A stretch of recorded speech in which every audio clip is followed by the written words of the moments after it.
вазорати кори хориҷии Тоҷикистон дар бораи ташкили парвозҳои чартерӣ боиси ҷамъ шудани издиҳоми бузург дар назди бинои сафорати Тоҷикистон дар Москав шуд. Гирдомадагон мехоҳанд барои интиқол ба ватан номнавис шаванд. Корбарони озоди видео бо фиристодани наворҳо хабар доданд ки кормандони сафорат асосан занони ҳомилаву кӯдакон, афроди солхӯрда ва беморро ба рӯи хат гирифтанд. мақомоти тоҷик ҳафтаи гузашта гуфтанд ки дар мадди аввал ҳамин қишри осебпазир ба Тоҷикистон тариқи ҳавопаймоҳои ғайринақшавии Somon Air ва Togic Air фиристода мешаванд. қарор аст интиқоли бо навбати муҳоҷирон аз 25 июн ба он тараф шурӯъ гардад. феълан нархи билет ва санаи парвози ҳавопаймоҳо эълон нашудааст. дар ҳоле ки садҳо муҳоҷири тоҷик дар Русия барои баргаштан ба Тоҷикистон навбат меистанду ҳатто занозанӣ ҳам мекунанд, садҳо тан аз тоҷикони дорои шаҳрвандии Русия барои интиқол ёфтан аз зодгоҳ ба ватани дуввуми худ рӯз ҳисоб мекунанд. онҳо ҳатто ҳозиранд барои парвоз аз Душанбе ба Русия бо нархи гаронтар билет бихаранд. як гурӯҳе аз чунин шаҳрвандонро имрӯз пайвандон аз фурудгоҳи пойтахти Тоҷикистон ба Русия гусел карданд. Бароди Суфӣ дар фурудгоҳ буд ва бо чанде аз ин мусофирон суҳбат дошт. Фаррух Гулмуродов, шаҳрванди тоҷиктабори Русия, моҳи марти соли ҷорӣ барои интихоби арӯс аз Русия ба Тоҷикистон баргашт. ин ҷавони 24-сола бо умеди тӯи арӯсӣ ба Тоҷикистон назди пайвандон омад, вале як рӯз пас аз бозгашташ бо иллати хуруҷи пандемияи коронавирус марзҳо баста шуданд ва парвози тайёраҳо қатъ гардид. ӯ тӯли ин муддат на тӯй кард ва на издивоҷ ва арӯси интихоб кардааш бо пеш омадани нахустин фурсат Фаррухро аз ватанаш ба ватанаш гусел кард. В связи с работой, так как я работаю на государственной основе. вобаста ба кор ман бояд ба ватанам Русия баргардам, зеро ман дар ширкати давлатӣ кор мекунам. дар кони тилло дар мошинҳои худкори зеризаминӣ ронанда ҳастем. маъдани тилло истихроҷ Добываем мекунем. мы руду, из руды перерабатываем золото. пас аз таваққуфи бештар аз 3 моҳа фурудгоҳи Душанбе бори аввал рӯзи Душанбеи 22 июн пур аз мусофирону гуселкунандагон буд. мисли Фаррух даҳҳо тан шаҳрвандони тоҷиктабори Русия пас аз дарёфти иҷозаи расмӣ аз тариқи сомонаи вазорати хориҷаи Русия аз зодгоҳ ба ватанашон рахти сафар баста буданд. ин имкон пас аз он иттифоқ афтод ки Русия эълон кард шаҳрвандонашро аз Тоҷикистон бармегардонад. В течение 2 дней уже было принято. дархости ман дар портали госуслугаи вазорати хориҷа дар тӯли 2 рӯз кор кард шуд ва мо 1 моҳ интизоре кашидем. ман бо сабабҳои оилавӣ 28 феврал ба Тоҷикистон омада будам. модарамро бояд ҷарроҳӣ мекардем, баъдан ҳамин хел дар мондем. Надо было операцию делать, а потом и вот так и застрял я.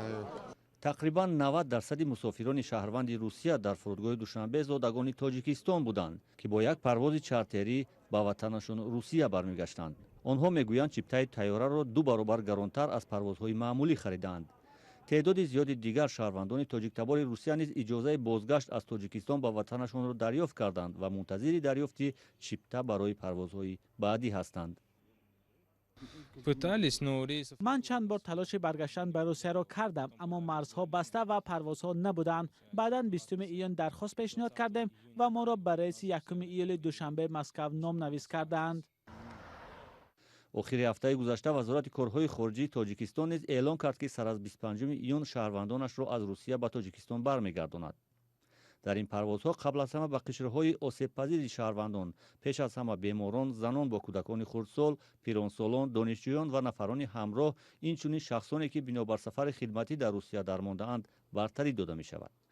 парвозҳо аз шаҳрҳои Москав, Санкт-Петербург, Қазон, Новосибирск ва Екатеринбург ба Тоҷикистон сурат мегиранд. мақомот гуфтанд ҳоло маълум нест ки ҳавопаймоҳои Togic Air ва Somon Air аз Душанбе ба Русия холӣ мераванд ё мусофир мебаранд. хотирнишон мекунам ки одатан билети яктарафа ба Русия ва ё аз Русия ба Тоҷикистон муодили 200 то 220 евро нарх дорад. вале тавре гуфта мешавад, ҳавопаймоҳо аз Русия бемусофир меоянд ва аз ин рӯ зиён аз киссаи корафтодагон бароварда шуда, нархи билети феълии парвоз ба Русия беш аз 400 евро муқаррар шудааст.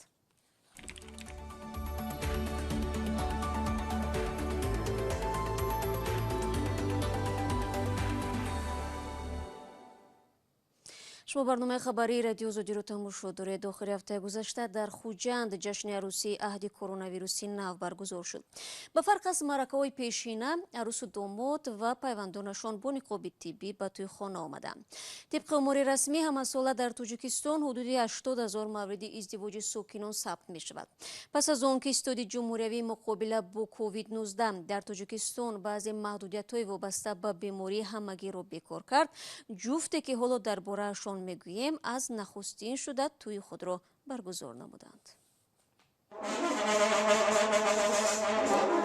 از توی خانه های تاجیکستان بعد از کرانتین بیش از 1.5 ماه علیه بیماری کووید 19 با صدای کرنه سرنه بلند گردید. دوران جان و مستوره نخستین جفت خوشبخت هستند که در این روز در خوجند عقد نکاح بسته و توی آراستند.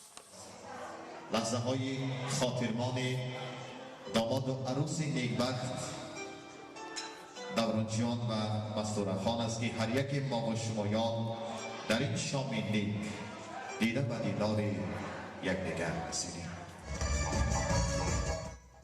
از زبان داماد و عروس شنیدن احساسشان در توی عروسی دست نداد، ولی نقاب طبی شادمانی چهره های آنها و نزدیکان و دوستانشان را پنهان نمی داشت. ما امروز با همه قاعده قانونی که همین برای سلامتی تمام اهلی همین جماعت پیشنهاد شده است و همانها رعایت کرده. شکر میگوییم که به چنین رسا رسیدیم و اجازت دادن.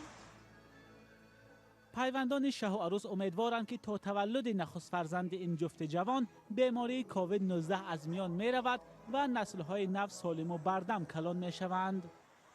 تویخانه میرزا حبیب در خوجند از اول ماه می چون دیگر تویخانه و طربخانه ها موقتا بسته بود، برای پیشگیری بیماری کووید 19 در تاجیکستان از 27 اپریل کرانتین سبک جاری گردید. ستاد جلوگیری از ویروس نو روز 20 ایون به دایر کردن توی و سرها به ساکنان اجازه داد، ولی با رعایت قاعده های بهداشتی. البته 100 نفر معین شده است. در آمدن البته دزینفکسیون میشد، حرارتی بدنی مزاج رو سنجیده میشد. بعد درونی توی در آمد برای استعمال آب بعد ماسک های میگیرند. البته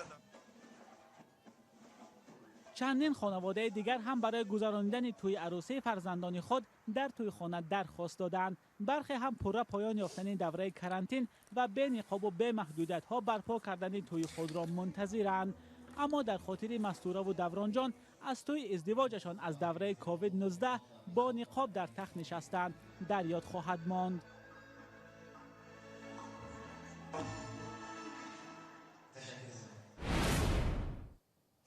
بینندگان عزیز، تو این لحظه برنامه درباره جمع شدن مهاجران خواهشمند بازگشت به وطن در نزد سفارت تاجیکستان در روسیه خبر دادیم.